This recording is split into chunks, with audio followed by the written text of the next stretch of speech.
Ma'am, ikaw ba si Miss Gwen Samonte? Opo, ako po. Tungkol ho ito kay Dorian Judith Samonte.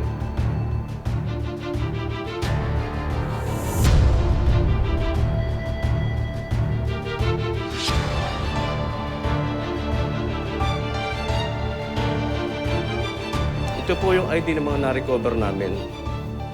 Pwede pong pa-identify na lang. Boss, sigurado ba kayo dyan? May na-aksidente sa sasakyan malapit sa airport. Ilan sa nasabi si Dorian Judith Samonte? Hindi. Hindi totoo yung sinasabi mo. Hindi totoo yan. Hindi totoo yan. Kailangan pa nilang umuwi dito. Kailangan pa nilang makita yung bahay. Ma!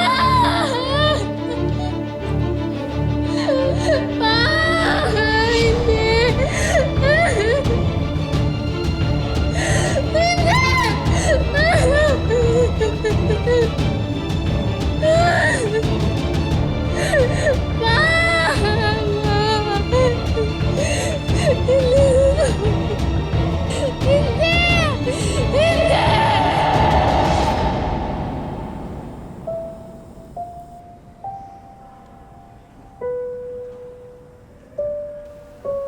Gwen, magpahinga ka muna. Kami naman na bahala dito, ha? Hindi, okay lang ako. Para kahit dito man lang sa burol, makasama ko sila ng matagal. Ma.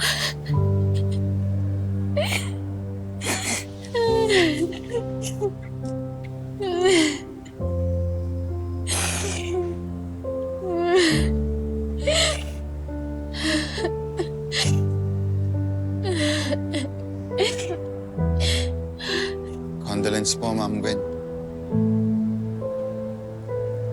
Salamat. Sige.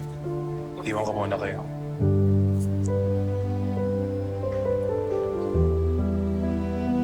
Kung kailangan niyo po ng tulong, sabihan niyo lang po ako.